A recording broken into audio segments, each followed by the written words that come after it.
Shalom Bapak Ibu, apa kabar hari ini? Kiranya Tuhan memberkati pada hari penuh berkat ini. Pagi hari ini kita akan belajar mengenai nasib. Nasib itu dalam bahasa Mandarinnya adalah Mingyun, yang artinya nasib, senasib. Nah, arti umum nasib adalah sesuatu yang sudah ditentukan Tuhan atas diri seseorang. Namun pada kenyataannya nasib seringkali disamakan dengan hal-hal negatif dan kesialan. Itu dia Bapak Ibu. Nah, mari kita lihat bagian-bagian yang akan saya bagikan kepada Bapak Ibu. Apa pendapat orang mengenai nasib? Ini yang paling penting. Yang pertama, saya memang ditentukan nasib saya menjadi miskin dan sebagainya. Saya memang ditentukan nasib saya menjadi janda, menjadi duda, tidak menikah dan sebagainya. Apakah itu benar? Yang kedua, pendapat orang mengenai nasib. Kita tidak bisa merubah nasib dan takdir kita.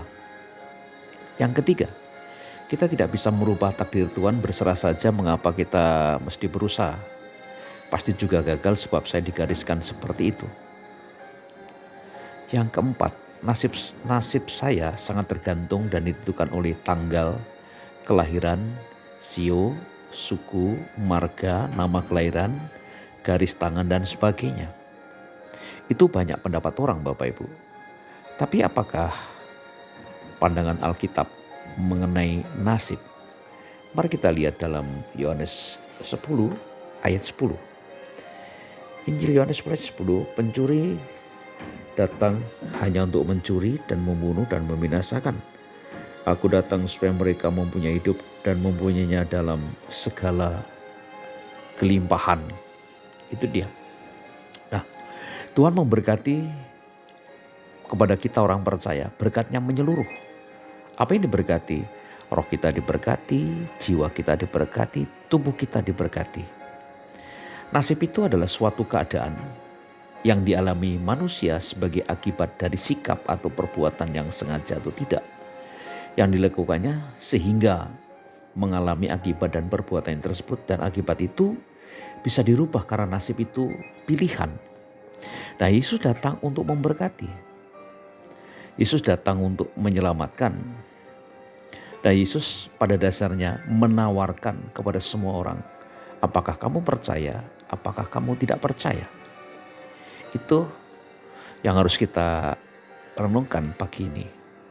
Ada orang berpikir begini, bahwa nasib saya memang tidak berubah. Tapi Alkitab berkata bisa berubah.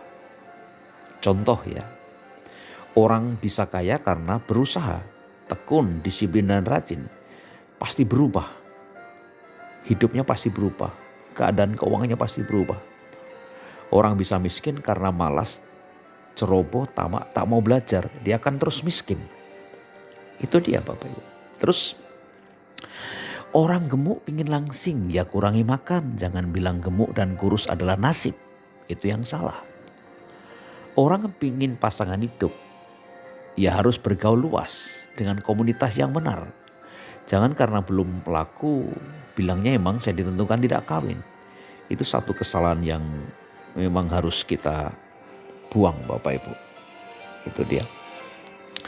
Terus kita akan belajar kata Tuhan tentang nasib itu apa sih? Nah, ini yang paling penting Bapak Ibu. Apa kata Tuhan tentang nasib? Nah,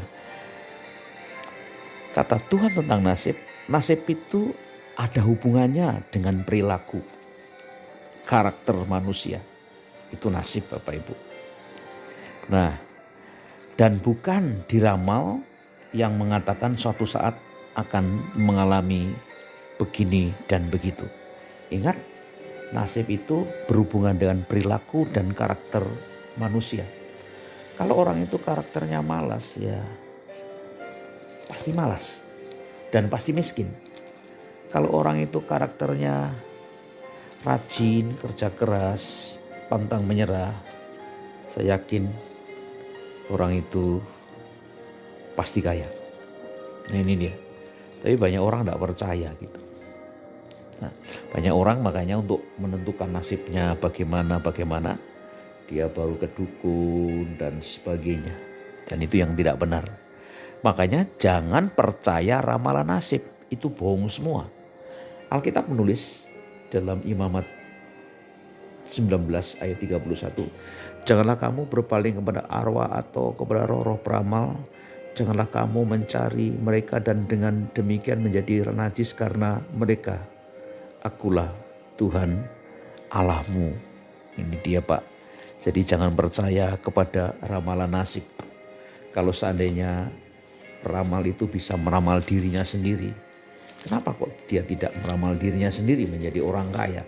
Jadi konglomerat justru malah tetap miskin, hidup miskin, menjadi peramal. Makanya jangan mudah dibohongi oleh kuasa kegelapan. Nah itu dia. Jangan gampang dibohongi oleh kuasa kegelapan. Nah Bapak Ibu, ini yang paling penting kita akan pelajari seperti itu.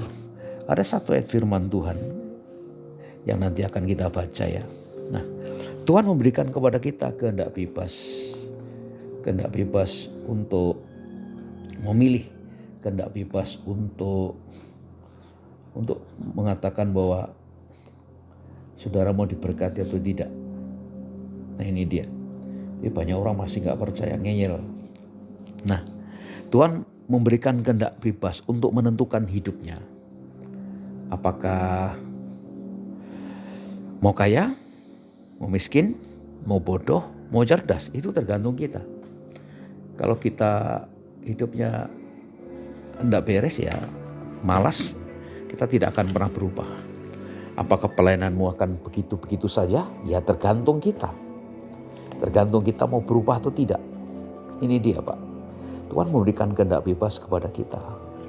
Bagaimana Tuhan akan membuat orang itu diberkati atau tidak diberkati.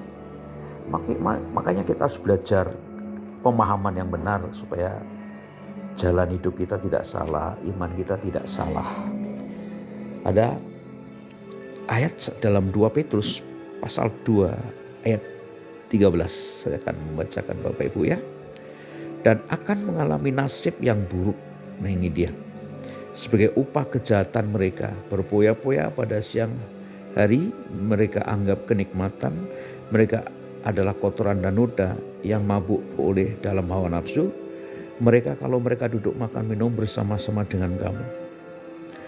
Nah ini nasib akan berubah Pak.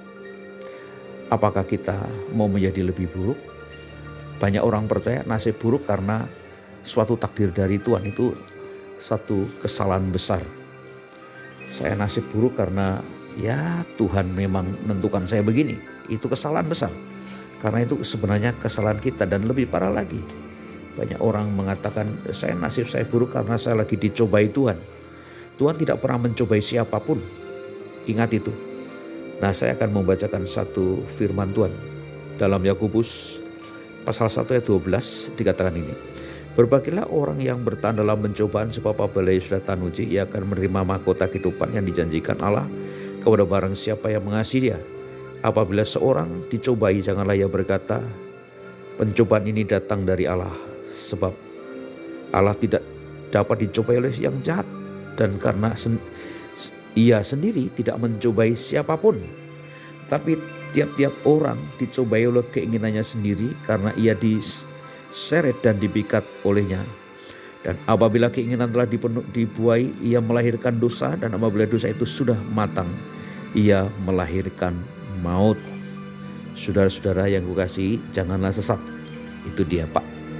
Jadi dikatakan baik, nasib bisa berubah. Nasib bisa berubah. Masa depanmu bisa berubah. Jangan percaya apa kata orang, nasib saya memang tidak berubah, miskin saya tidak berubah. Itu selalu kesalahan. Nasib sangat sekali ditentukan oleh perilakumu, ditentukan karaktermu, ditentukan oleh sikapmu. Bila pagi ini kita akan diberkati Tuhan terus, nasibmu pasti berubah. Hidupmu berubah, ekonomimu berubah, pelayananmu pasti berubah. Tetap berjalan dengan Tuhan. Salam Bapak Ibu. Tuhan Yesus memberkati. Doa saya engkau semakin diberkati, diubah oleh Tuhan, dan keadaanmu mengalami perubahan. Dalam nama Yesus, God bless you.